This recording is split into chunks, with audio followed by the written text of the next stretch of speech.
But that's the welfare metric that we use, Marshallian demand, which has a limitation, but I'll pass on. This is not what I will be discussing, although it's a discussion we should have at some stage, whether that's a correct metric.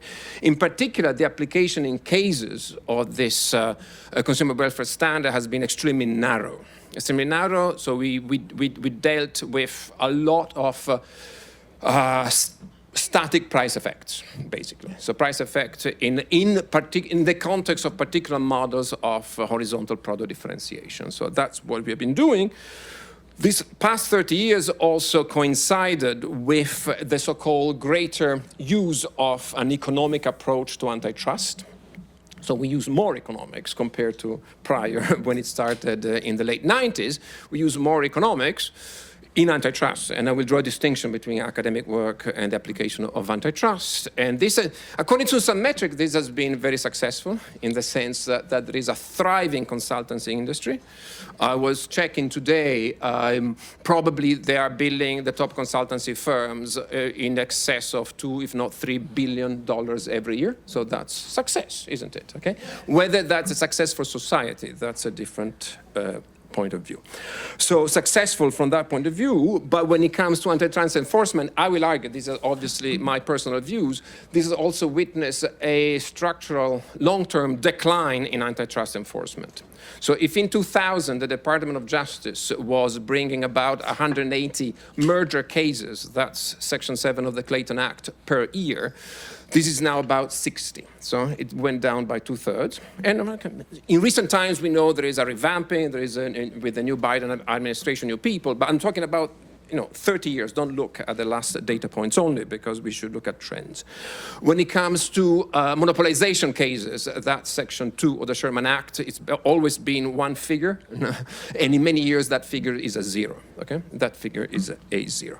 So less enforcement, and as we know, this is also a period that we have witnessed, other secular trends, increases in margins, increases in industrial concentration. These are not antitrust markets. We know that increases in, actually decreases in the labor share of the GDP, and also a decline in industry dynamism. Okay, every single element can be criticized, okay? And there is a whole industry, and that's our job, to criticize every element. But if I have to see as forensic evidence, all the elements of the puzzle are going in a certain direction, which is not a very good one. So what can we do? And again, I will talk about my own personal journey.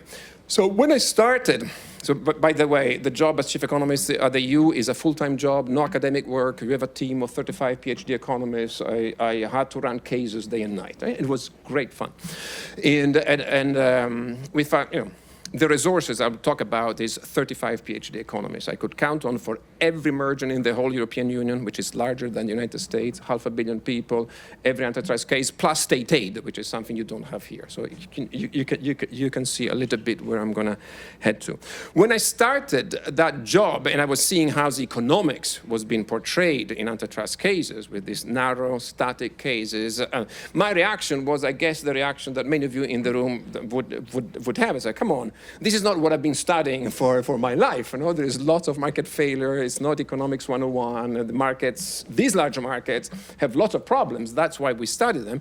And so these consumer welfare standards, so narrowly defined over static price effects. I mean, the utility function is a great concept. You can put whatever you want in the utility function. You can deal with innovation, with quality, with choice. And I tried to run cases according to those new directions. So for instance, my experience, we were witnessing a consolidation phase in the agrochemical industry.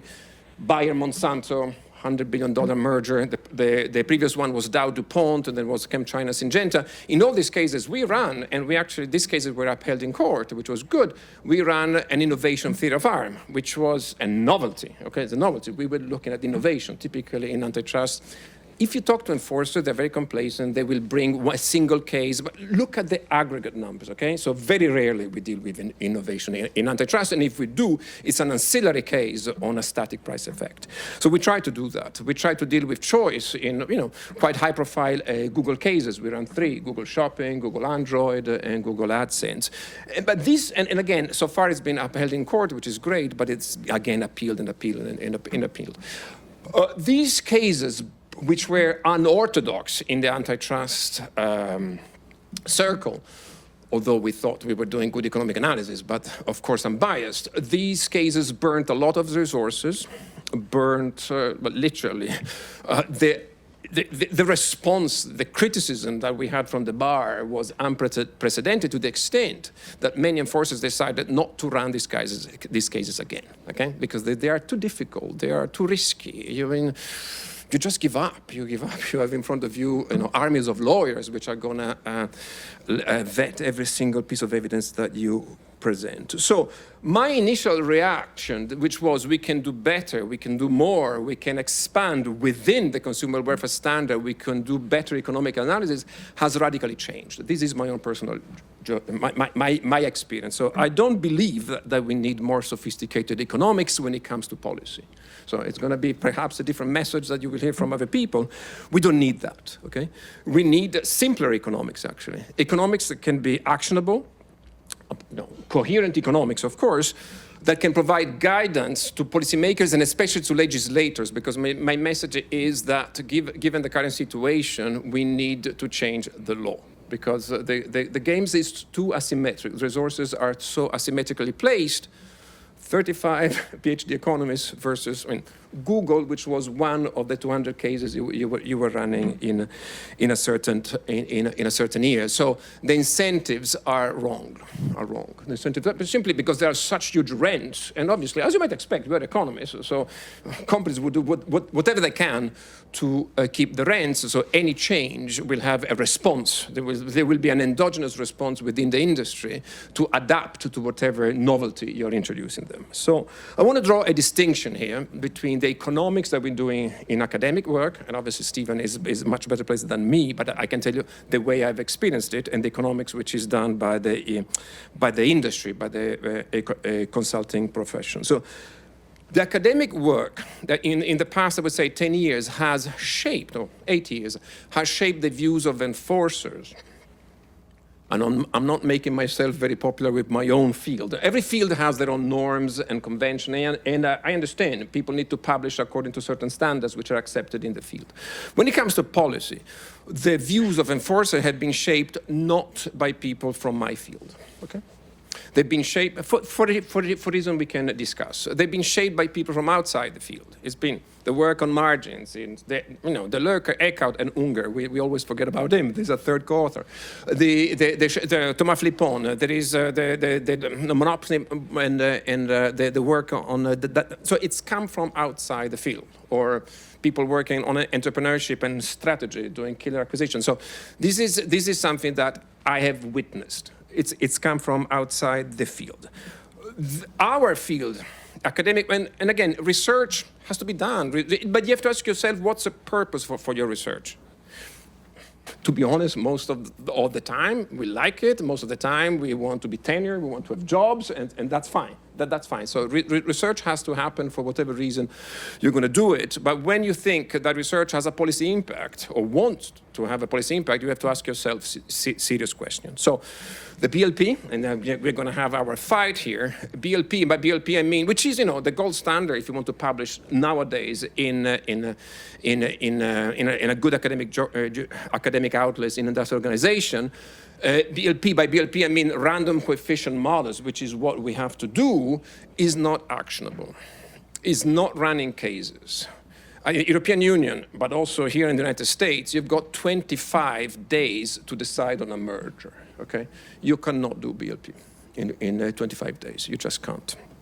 So, we have to, the work which I think in industrial organization is very interesting that we have abandoned is to understand what are the empirical regularities which are robust enough to give a policy advice to a regulator or to the legislator to base their own laws on those. These structural presumptions that we had until the 70s, that then they were extreme. They went too far. But then we have abandoned, and by abandoning them, we lost any attempt to be robust across industries, which is a big loss. Which is a big loss when it comes to policy, again, and I want to draw this distinction. Second comment instead on is what we do as economists in the profession, as practitioners, in the consulting we have a set of tools. We have a set of tools which are not very sophisticated from an academic point of view, which is also a problem because that means that you cannot publish this kind of research in good outlets. They also look kind of semi-scientific in front of judges and lawyers because there is some regressions, some numbers, some asterisks, and some Greek letters. But it's basically a very limited set of tools that I don't want to bore you with, which is called the as efficient competitor test, diversion ratio, some merger simulation models, etc. The problem with this is that the debate, they are used both by the enforcers and by the parties, by the way, so there is agreement. The problem is that often it's a discussion of how robust a model is, whether that model has any bearing on reality. So the few instances, again, incentives. This is one of the strong points of economists. Enforcers don't have any incentive to do ex post evaluation of their own work. Okay? The few times that we try to see whether those models actually work in practice, the margin of errors are huge. Okay? So the debate is typically one where you are trying to fit data to a model.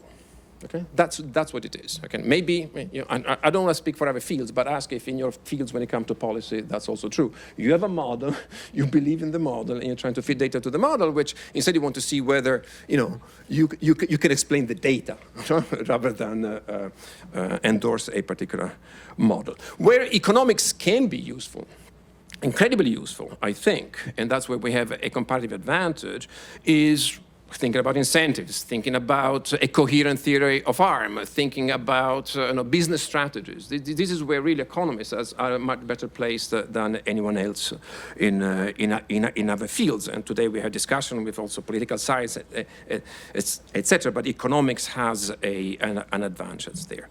So my final point that I want to make, the way forward, in my opinion, and at least that's my advocacy I'm doing as an individual without any agenda rather than having thought a little bit about it, but my day job is not this, is doing my papers, my teaching, etc. Which is, by the way, a footnote, once again, a big problem here because as academics, as progressive academics, sometimes we are invited to go to some gatherings involving the enforcers, but that's not what our day job is about. Instead, in front of the enforcers, you have an army of think tanks, of lobbyists, which are paid 24/7 in order to portray themselves as a repository of economic knowledge, okay? Which is still happening. It's happening in DC, it's happening in Brussels, it's happening all over the place. And we have a collective action problem here because we don't have the incentives, not the resources to gather together and decide what's the common thinking about the topic. Do we agree on something? Can we give a policy message to the regulators? Can a journal be interested perhaps in publishing something high profile that may affect the regulators? We don't have that. We don't have that. I mean, there may be some occasions, but that's not done in a structural way. So my view is that currently we don't need a new posture. As you know, there has been a change with the Biden administration. And by the way, the under-enforcement in antitrust is not a problem of President Trump. It started early on with President Obama, so it goes a long way back. It's not a new posture by being more aggressive. Now, the current enforcers are more aggressive, but if you change at the margin by doing a few more challenges in a merger, you're not going to change anything dramatically. The figure for the European Union is that on average, in the past 30 years, the EU blocked 1 merger per year. If you double that, you're going to block 2 mergers per year. This is not going to create a drastic changes. During my tenure, we were blocking 3 mergers per year, and it was an anathema. We were just like the barbarians at the gates that were doing incredible things. So what I think we need to change is to help the legislator rethink about 2 things, the standard of proof and the burden of proof. My proposal is something which has a very boring name. Economists are not very good at marketing, which is called rebuttable structural presumption. I'm advocating when it comes to very large firms, okay, very large. I'm talking about Google. Google has had a 95% market share in searches in the worldwide since the year 2000. So the dominance is there. When it comes to these kind of firms, there is no reason why they should be allowed to buy yet again another company. Numbers as imperfect as they might be, but we need to confront them. Past 20 years, when it comes to these big tech companies, but the problem is general. It's not just the big tech companies.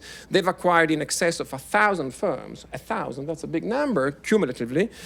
Of those, 98% have not been vetted by anyone, and one merger has been blocked by the UK Competition Authority. So these, again, are numbers we have to think about. It's not just theory, but also in practice. So the rebuttable structural presumption, you would say, okay, I'm not going to have to prove harm from this merger for these kind of very large. It can be Monsanto, it can be a big pharma, it can be others, of course. You have incredible resources to do that activity yourself, okay? So I will presume that structurally, the thing that we have abandoned in industrial organization, being big is not particularly good. You already have a hell of a lot of market power. You have it. You have already exhausted all sorts of efficiencies. How much bigger do you need to be in order to, I mean, economy of scale? Yes, when you are a medium-sized firm. But when you have 3 billion customers, you have exhausted all those economies of scale, right? So I will presume that this is not good. That's also where the greatest harm can be had also. I'm concentrated where the problems must be. Am I blocking every merger? No, because there is a rebuttable component, which is good from an economics point of view. Asymmetric information, regulator has no clue what the companies want to do because it's their data. Companies do have business plans. They do know what they want to do. So I will start from this structural presumption, and then I throw the ball into your camp. You do the job, okay? A more efficient use of resources. You do the job, and you have to prove me, and you can play around now with the standard of proof, and you have to prove me that you need that merger, or you may need that contractual thing, etc., to do something that otherwise you wouldn't be able to do otherwise, okay? And then you have to show me according to a high standard of proof, which brings me to an end, and also great to have Ioana, who has just joined us. Fantastic, and you can relax because now it's going to be Steve's 15 minutes. Thank you very much.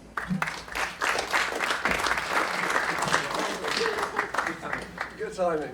I was wondering how much of the soft shoe I had to do while we were waiting for you. Okay, so I think I have some slides here.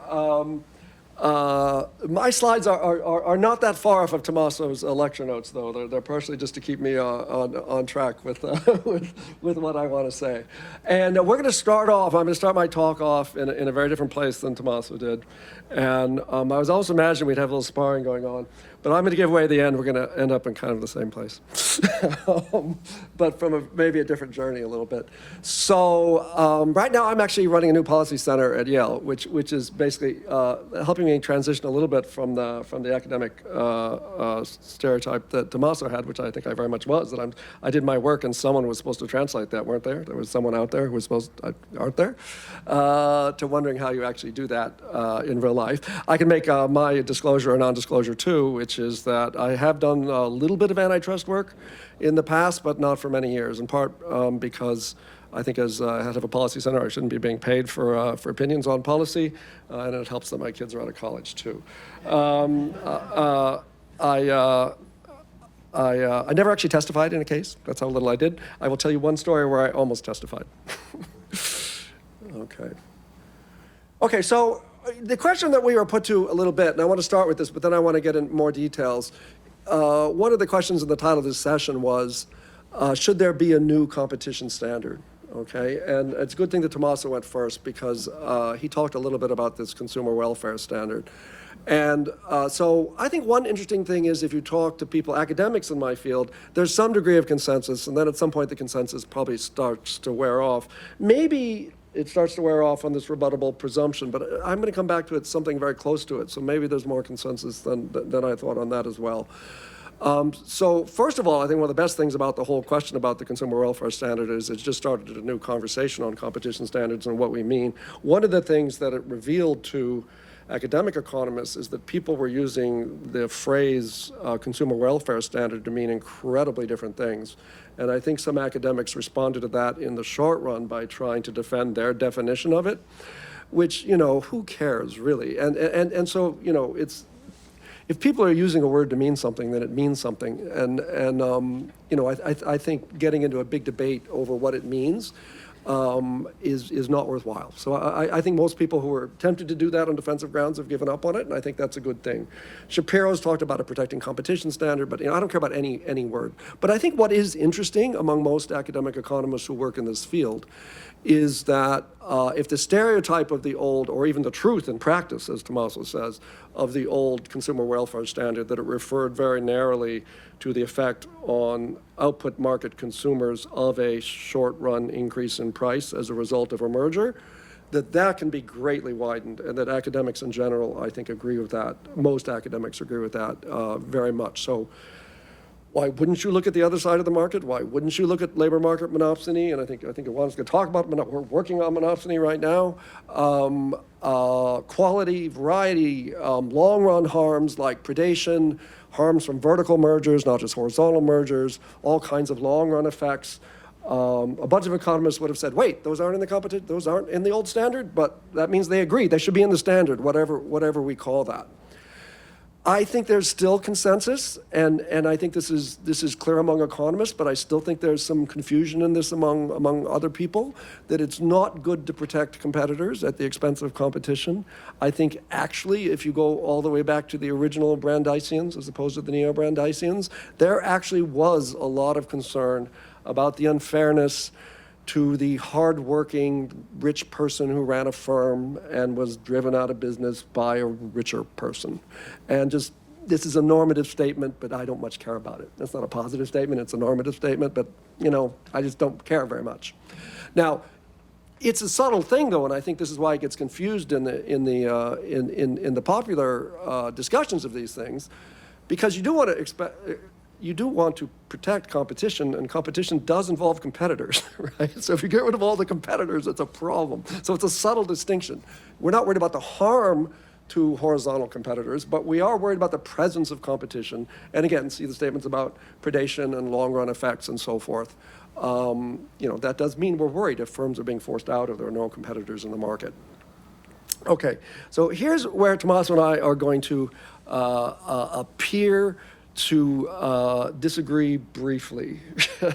Maybe not. I'll pretend we do, but in the end, we're not going to disagree that much, which is that I'm going to, and it's funny that this is controversial, I'm going to argue that it is good to incorporate the industrial organization academic literature post-1978, by which I mean the broad insights of game theory, empirical models of imperfect competition, of differentiated products, of vertical models where you can raise rivals' costs, where you can exclude rivals, and all kinds of different models of theory, and also some models which I think on the empirical side, at least the possibility of effects, I think are becoming better grounded over time. It's surprising to me still, when I started talking about this a few years ago, and my academic colleagues were like, why are you even talking about this? No one is stuck in 1978. No one talks about Bork and structure. Well, it's just not true. They do. They talk about Bork and structure a lot when they're talking about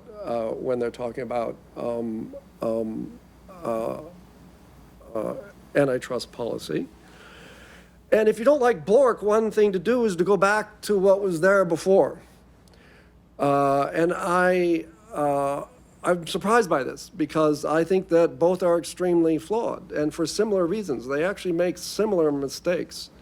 And in my opinion, that's because they're rooted in a pre-game theoretic understanding of competition, where size is kind of a static variable. It's a fixed thing. People talk of a revolution from Bork, but this debate is at least two academic revolutions in industrial organization but behind the debate. There was a theoretical revolution, and then there was an empirical revolution that was based on that theoretical revolution.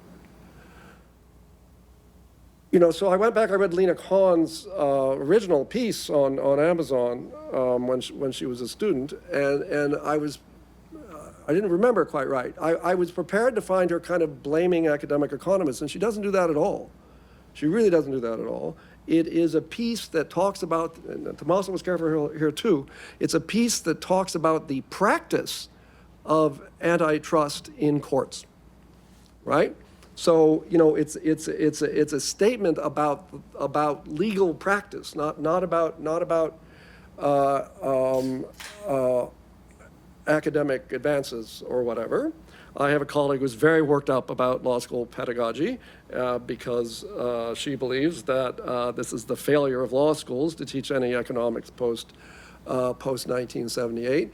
But there's another theory, right, which is that it's like my fault. I mean, not me personally, but kind of people like me, that we didn't engage, that we didn't try to talk about the policy implications of our work. And as I say, you have this very sort of, it's the opposite of what Zach said. To go out and try to change the world, you sit in your office, you write a paper, and there's sort of a belief that there's some system out there that, they're like policy centers or something, right? I mean, isn't this what law professors do? They sort of translate these things for us or something like that? Turns out that's not true.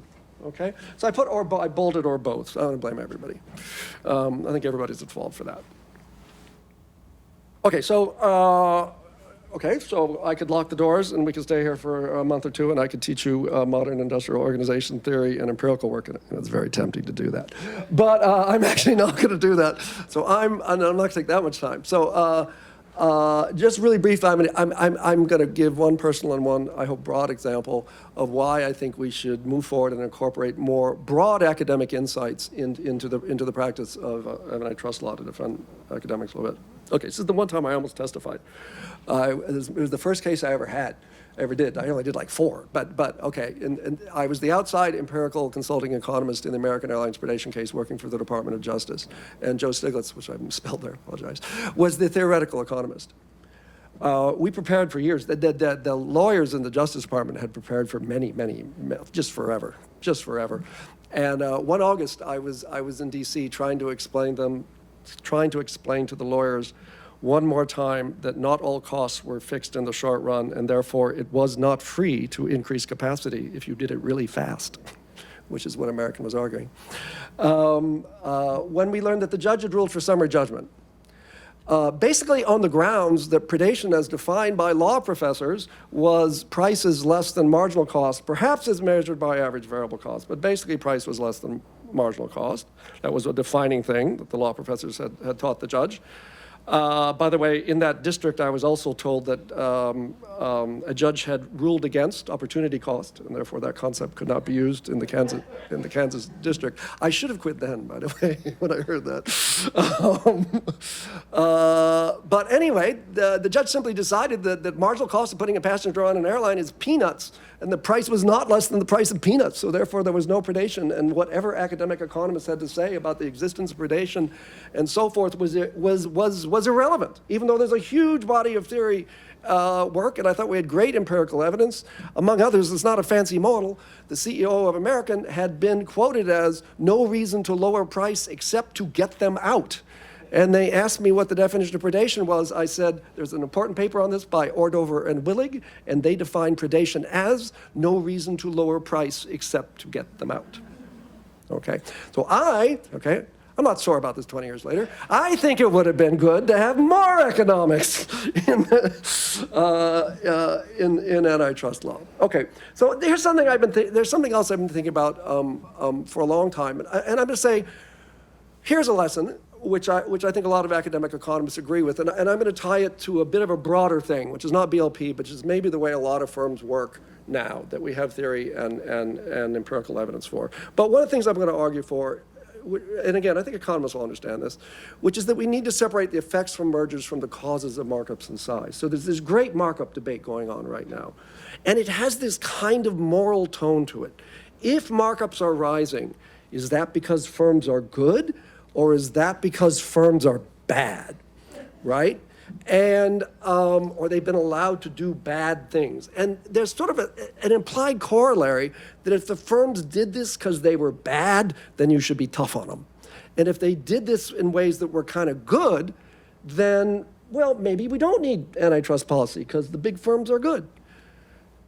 So there's this recent literature that has shown that markups may be rising. You can criticize it. By the way, the empirics are tightly tied to the labor share. And as we were talking about bargaining power in the prior section, made me wonder about that. Maybe sometimes just labor market bargaining is disappearing.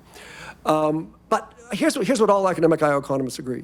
I say many markets, almost all markets, feature a small number of relatively large firms, often producing related products. Sometimes they're differentiated, and they have substantial markups. Iowa economists were a little bit caught off guard because over the debate over rising markups, because our attitude was, haven't they always been high? Isn't that the whole point of our field? That we're super far from imperfect competition? R.L. Pecos once said, our field is the field of studying markets that are imperfectly competitive, which is to say markets. Right, which is to say markets. That's a central thing in our field. Okay, so why would markets be rising? Lax antitrust policy is a common thing. There's this whole set of papers, that talk about superstar firms, which formally in the model are firms that have exogenously high productivity, and they're just big, and for some reason they're getting more productive over time. It's not modeled, but they are. Or there's a kind of a related but different kind of old Chicago stool story that, okay, big firms are dynamic, they're innovative, and they need these high markups to justify substantive investments, and big firms are better at innovation in the story. I mean, it's a story. So let me propose a class of theory models. So John Sutton proposed a class of theory models. There's a natural market equilibrium in which firms make fixed, often sunk investments that either lower their marginal costs or increase demand or both. This isn't an economies of scale story. And his point was this effect does not have to disappear as markets get bigger and bigger and the firms get bigger and bigger and bigger. And you can think about R&D. He wrote a book on that. He wrote a book on marketing, basically. It could be product quality. It could be cost reductions. It could be demand output. It could be producing different varieties of products. More complicatedly, think about firms that are creating networks that involve sunk investments, data collection efforts that are impossible to duplicate. And in a sort of quote-unquote free entry equilibrium, some firms in these models are going to be of substantial size relative to an economy of any size, including relative to the world economy. They will have substantial markups that are protected by their sunk investments that have lowered their costs and are increased demand. And I think there are a number of empirical papers in fairly broad sectors, wholesale, retail, automobiles, where maybe markets are declining, but I think there's still a story like this that's going on in many, many markets. I'm going to call these kind of modern firms. I think if you look at the history of retail since the late 19th century, I think this is what's going on. Bigger firms, bigger sunk and fixed investments. Okay, so what about these models? They don't require lax antitrust policy to produce concentration and high markups. That doesn't mean there isn't lax antitrust policy, which would make them even bigger. But these firms are not inherently superstars, right? There's nothing moral about this story. There's just an opportunity, and somebody's going to take it. If somebody doesn't take it, somebody else is going to take it. But think about the Chicago argument. There's nothing here that says that size encourages dynamic innovation. Innovation is creating size, and this is a critique I've made of the old pre-1970s empirical literature. Size is just an outcome here. You don't have to be big to do this. You get big by doing this. And you don't need to merge to do this because it's not classic economies of scale. It's not about being big. It's about the investment. So you don't need to merge to get big in this story. Okay, welfare is really complicated here. These firms have high markups, that's bad. Sometimes they're lowering marginal costs. If they did, that would be good. Sunk costs can create value on the demand side or the cost side, but they create entry barriers. We know that from game theory. It's hard to enter against a firm that has high markups and a lot of sunk costs because they can reduce the price, right? Aha, to get you out for that. You can create inelastic demand through quality or variety or marketing, something we like or something we don't like, and that can create a super complex distribution of welfare effects. Some people may like the quality, some people don't. You create a lot of variety. Everyone has inelastic demand now. Some rich people may like it, some poor people not. Chevalier has called for increased attention to distributional consequences. I was recently reminded, I did too in 2017. Really complicated welfare here of these firms. But the mergers aren't necessary for growth. And the empirical literature on post-merger efficiencies is a bit weak. It's kind of mixed. We don't really know that there are efficiencies that often. And these are firms with really high markups, but they're protected from entry by high fixed costs. So, okay, after all that, I got back to Tommaso, okay? So I'm going to say this is an hypothesis. Mergers are bad in this world. Markups are high, right? Unless you have efficiency, markups are high everywhere, as far as we know. So the price effect of mergers is bad.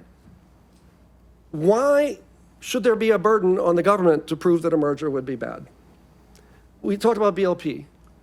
If you put any parameters into a BLP model and you merge two horizontal firms and you don't give any cost efficiencies, that's bad. You don't have to estimate the parameters, just make something up. It'll be bad. Put in the true parameters. It'll be bad. It's bad. Right? That's what modern IO says about horizontal mergers and price effects, right? It also says things like vertical mergers can be bad, although, it's more mixed and the predation can exist and all kinds of things. Okay, so what I was going to suggest then was exactly this. I come back to someplace very close to Tommaso, in fact. In a world where almost all firms have high markups, we should be very suspicious of horizontal mergers. I don't know of any evidence that the mergers are necessary to achieve the kind of economies that these large firms have achieved. The welfare consequences of these large firms are tremendously complex, so it's hard to say. The moral argument, are they good, are they bad? Sometimes, in some ways, different distributions, different things. But I can't see any reason to let them merge unless they can show us that that there are efficiencies that will offset the bad effects. And by the way, that those efficiencies will be passed through, because I think in many cases the efficiencies are fixed costs. Another thing the BLP model will almost always give you is partial pass-through. We saw that, Joe Shapiro mentioned that earlier today. Right, so I think economics is useful. I think the academic economics is useful, but I think it's useful because it tells us we live in a world that's very, very, very far from perfect competition. This is the theme of the introductory remarks this morning. Economics doesn't say necessarily what people think it says. And in such a world, at the moment, I've got a couple question marks here and there. I'm pretty sympathetic to the idea that if we think two firms with high markups are going to merge, the burden should shift to them to show where those efficiencies are coming from.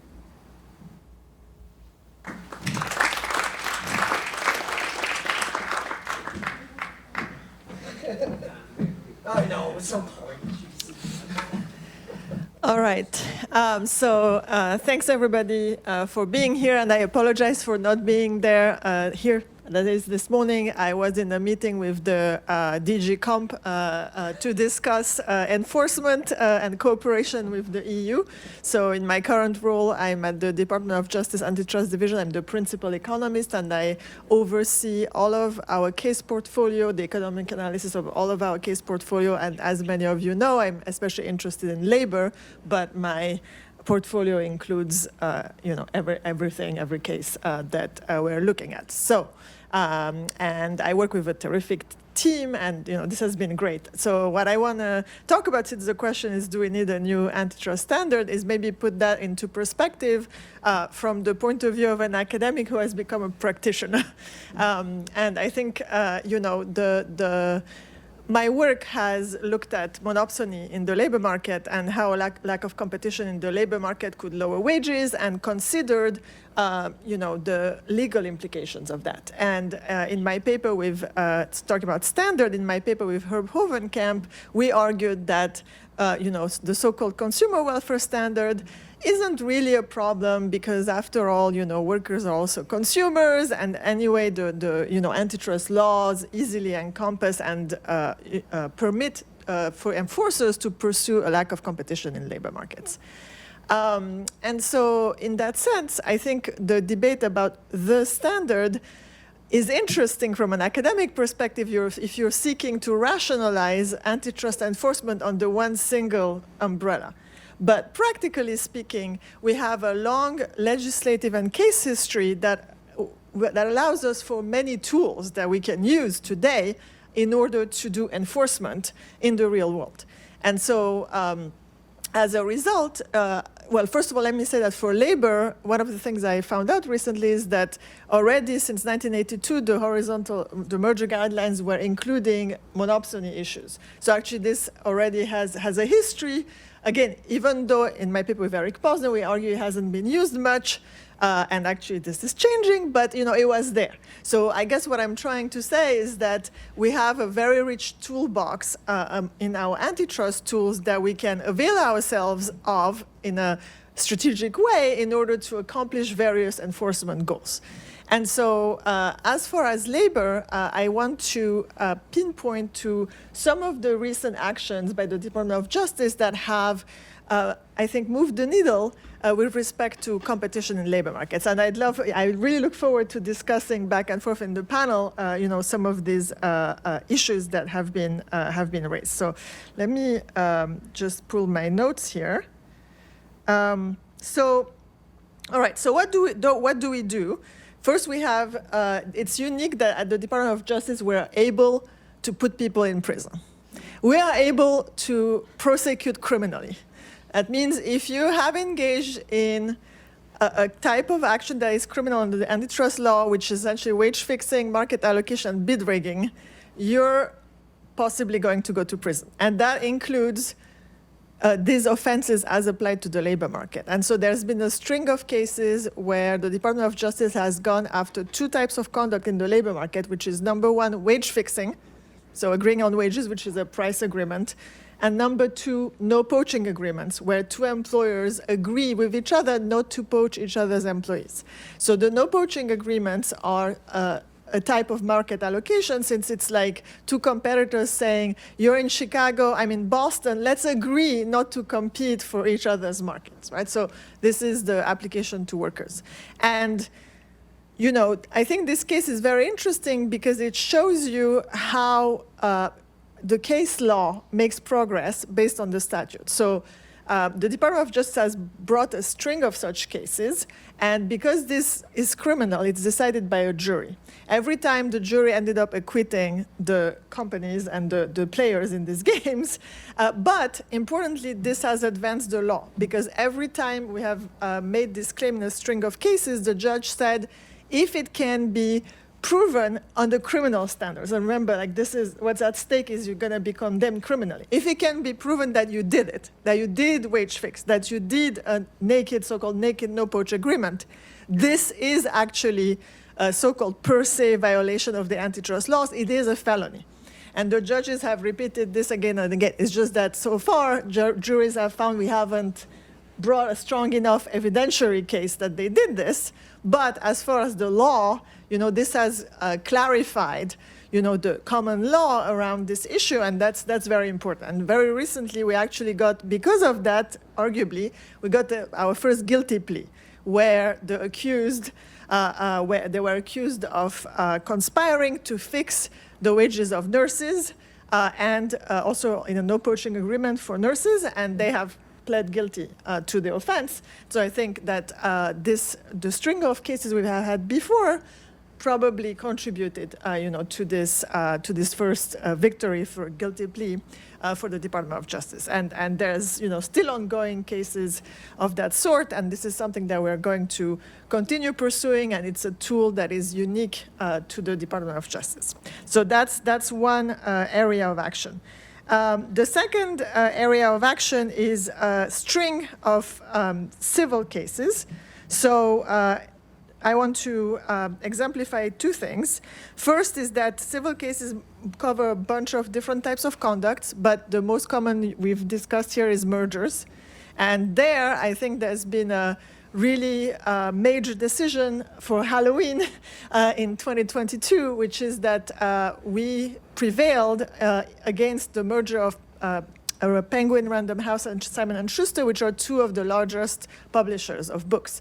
And our argument was that this was going to reduce the compensation paid to authors.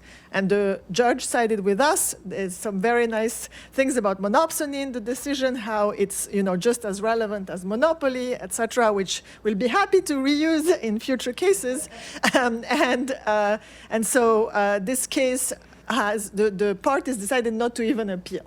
So we just, you know, won through and through. They abandoned the merger. So that's been very important. This is the first time that a merger was successfully brought down at trial on account of labor-related monopsony issues. So that's been very important.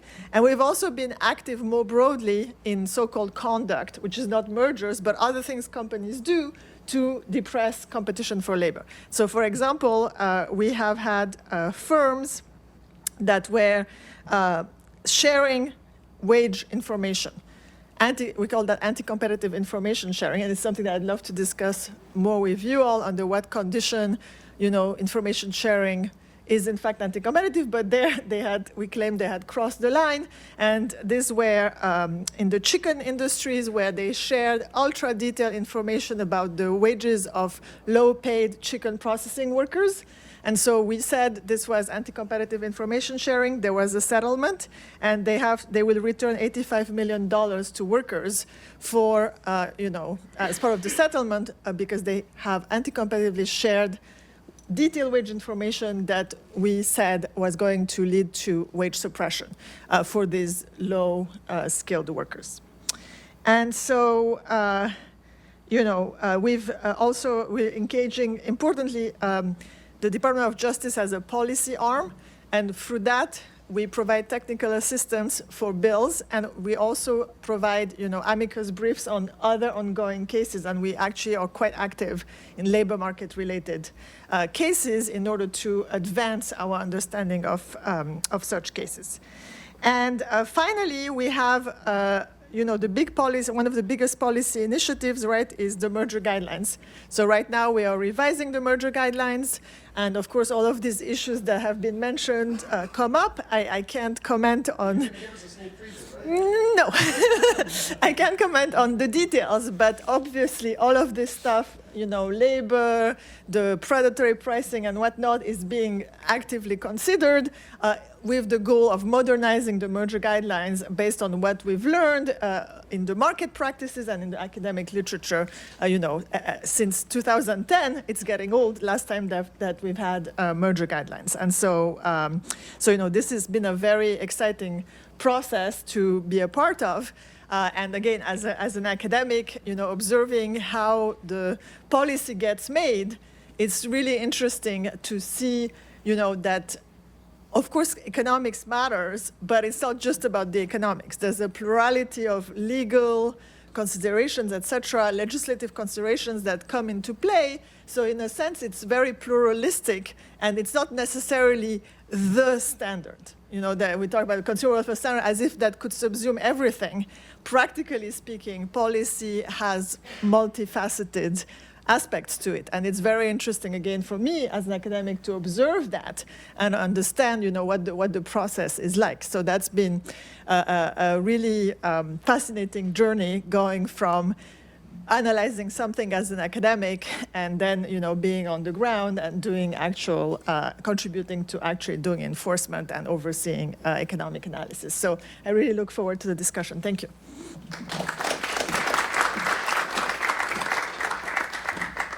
we can take questions. Perhaps we can answer. Well, that's good.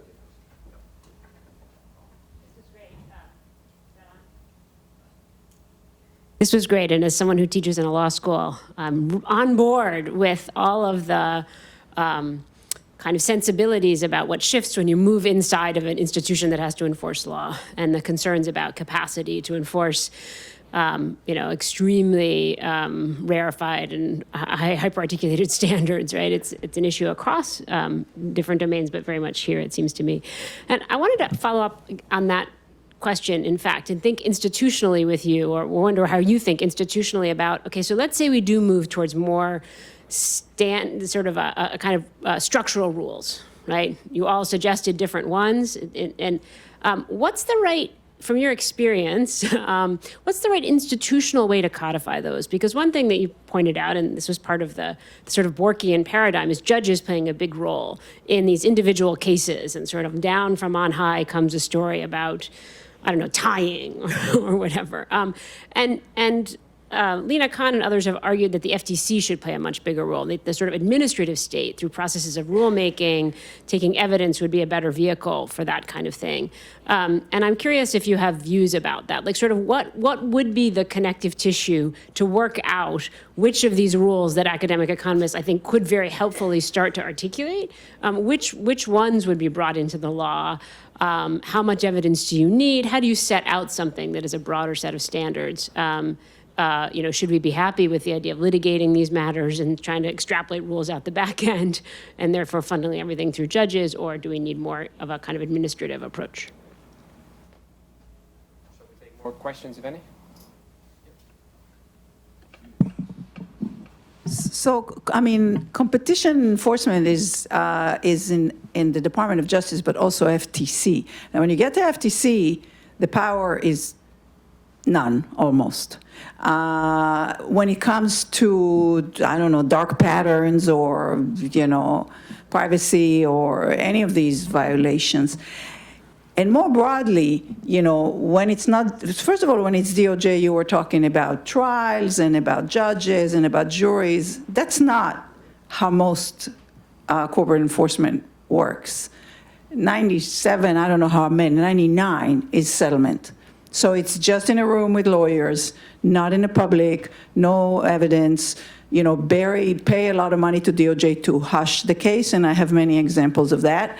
And maybe not in competition policy, but in other conduct.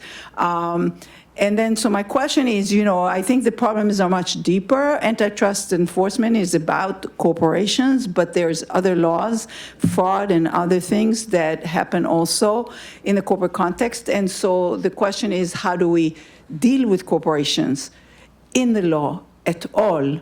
And in the Department of Justice, my understanding is corporations are sort of add-on afterthought to the entire enforcement paradigm. Criminal law, my corporation in my part of the world, pleaded guilty to 84 manslaughter charges, and the fine was nothing. Some of it was from a federal case from 2010 of explosion of PG&E. So, when I look at the entire body of the law in the Department of Justice, and I know you're only doing part of it, there is an issue of how we do basic law enforcement in a corporate context. A great session. As I was listening to you, I couldn't help but think that we're in a building named after a person who was convicted for price fixing and did indeed go to jail, as you can under antitrust. And my question is not completely unrelated to that. I'm wondering, I want you to speculate a little bit about the power of ideas versus simply financial power. The undercurrent here is that we just get our ideas right about what's the right standard, that things can be okay. Yet, as all of you also mentioned, there is a whole industry out there, and certainly the financial power is very heavily weighted on the direction of on the other side.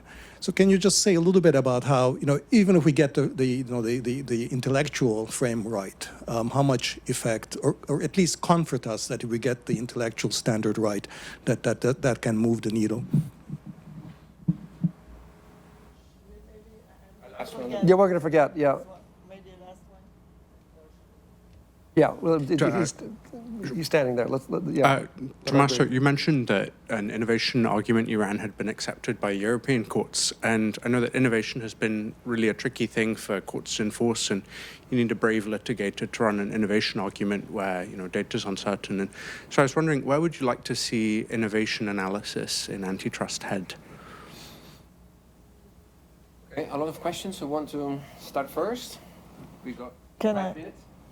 Okay, so lots of interesting questions have been raised. So I think there's a lot, I think part of where economics shine, and maybe it's a major role it has in thinking about enforcement, is in thinking about incentives. What are the incentives of the actors that are involved in this? And so when we think about enforcement, partially is what we do, but also is through what we do and through the rules or the guidelines, right? These guidelines are not rules, but they're guidelines, how we deter and how it shapes firms' incentives for doing certain things. And so as part of our tools, it's not just the actual enforcement action, but it's the signals that the enforcement action is sending to companies. For example, I mentioned this case about the two publishers merging and how we brought a case on labor monopsony. Obviously, now companies are on alert that this can happen, that they are pursued for this reason. And we do have a variety of tools, which includes bringing cases, so making case law, but the merger guidelines. And then for the FTC, they also have rulemaking authority. And recently, in the area of labor, they put a notice out there for rulemaking that would essentially ban non-competition agreements under most circumstances. So there are, again, multiple tools that we can use, and they're putting out this rule. If you look at the notice of the rule, it's very interesting. It has a nice summary of the literature in this area. It's advancing matters because they ask for public comment, right? And so people are paying attention, and so it's a constructive way to move the debate forward.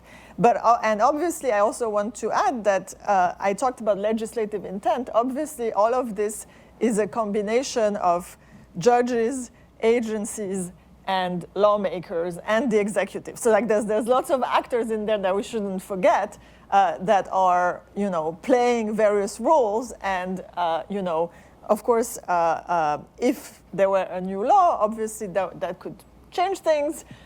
Executive orders like the Biden order on competition was important because it announces, again, I think in terms of, if we see this partially in terms of deterrence, it announces certain priorities, certain enforcement priorities that I believe do make a real difference on the ground. And so I think the tools are multiple, and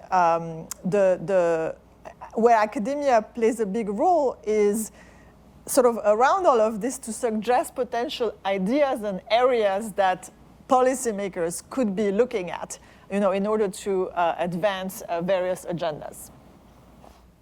Why don't you go now? Sure. I'll start with Danny. So that's a very difficult battle to fight because we can have, good intellectual framework, but as I said earlier, we don't have the resources to deal with the response from corporations. In recent work, for instance, I've done with Andrea Pratt and Bo Cowgill at Columbia University, we show that in the past 25 years, one of these trends is that consolidation comes with substantial increase in lobbying in the US, for instance. So companies sitting on the rents will do whatever it takes to keep the rents, which was, by the way, one of the original worries of the antitrust movement of the founding fathers of Louis Brandeis. So size matters because of the political power that these companies have that can be bad for democracy, that we should not forget. So few ways forward is that having conversation like this is helpful. Being present as academics, even if we don't find 100% convergence on something, but if we are 75% sure that something is not particularly good, we should say.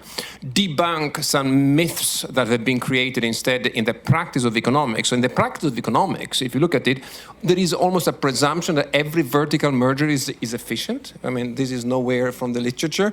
There is a presumption that horizontal mergers will bring efficiencies because there's always economies of scale, no matter how big you already are. Again, there is nothing.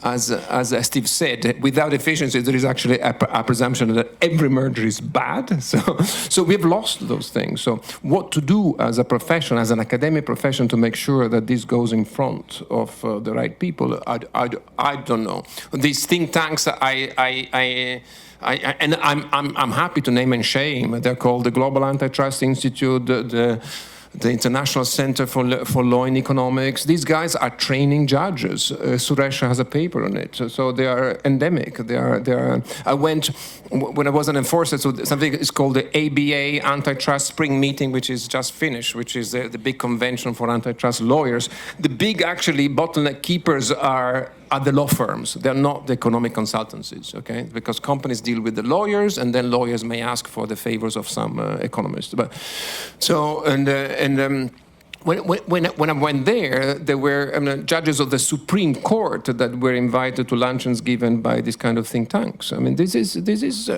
something that I would be worried about. The system of revolving doors. I can go on, but we can go. And perhaps I go to your question, where we can, as a professional, as an academic profession. First, we can sometimes think about what the hell does my research mean in terms of policy, and it's not looking exposed for a justification for the model I've done. If I'm interested in policy, I should sit down and see what is useful. It's not if alpha is greater than a half, then if alpha is less than gamma, then something else. That's not particularly helpful. You have to think about how to action things. Where we can be, and this is my view, and it's not shared in other parts of the academic profession. I think where it would be helpful is probably getting closer to an answer to you, although I'm not a lawyer. We should resume a system of bright lines which could be, so for instance, this morning there was at least convergence versus, poaching, anti-poaching in labor markets. There is an agreement that those are bad. Good that it's been done now. There is, I would be concerned about lots of bundling practices in digital, and so there is a certain of things that you can start thinking. A selected few.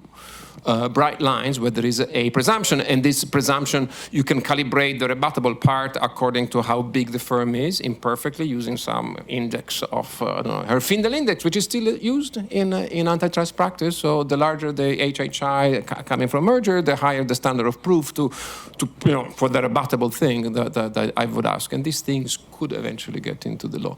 The last thing, and I will respond to you on the innovation thing, but one-to-one because there is no time.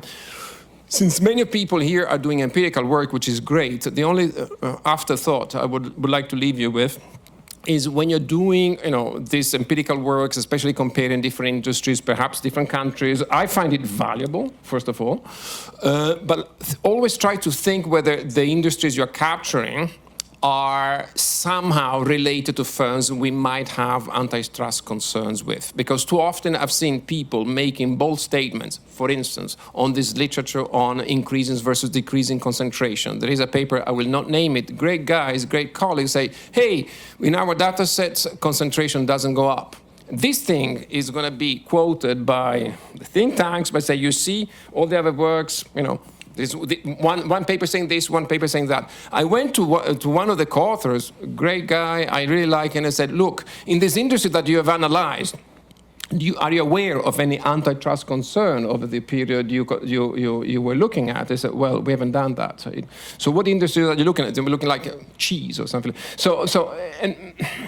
Which is great to analyze. I mean, I do find value in any work, of course, methodologically, maybe the results themselves, etc. But try to see whether are you really doing something which is related to a particular concern we have. I mean, if you're starting big pharma, yes, I would say yes. Are you looking? But if you're looking at minuscule industries where maybe concentration is not going up, fine. I mean, we wouldn't care, which is fine. So, and people have to do this exercise when they're used to it. We have a cool data set. So let's see what the data set says, and then you jump to conclusions which sometimes are not warranted. So Tommaso, sorry for jumping my turn, but I just want to add some nuance about we really have to think about policy when we do our research. On a big picture level, I'd say yes, and it's good to be aware, but it's not necessarily that thinking very narrowly about policy is going to produce the most influential work necessarily, for two reasons. Number one thing I learned is that there can be a chasm between what you say in an academic paper and what can be done for many reasons on the ground. So maybe you think, oh, this is a highly applicable thing, and it turns out not to be the case. So that's one. And then the other thing is that oftentimes important big picture papers can make a big difference to the discourse and to the urgency that is felt to do something. So like, for example, when people start talking about the decline of the labor share, I think that has had a major influence in the debate, even though it wasn't particularly, policy-driven line of research. So I think, yes, you should be aware of the policy debate, but I think, there's still a lot of latitude for different types of research to have real influence on what's happening on the ground. Sorry, Steve. So these guys are the practitioners, so it's good they talk. So I'll just say three quick things. The 35 PhDs is just astonishing to me. So there are many more in the US, I guess. But Nancy Rose has suggested basically that the economic staff at the agency should basically grow with the workload, which it hasn't come close to do. That's self-serving because I'm a producer of PhDs, but I still think it's right.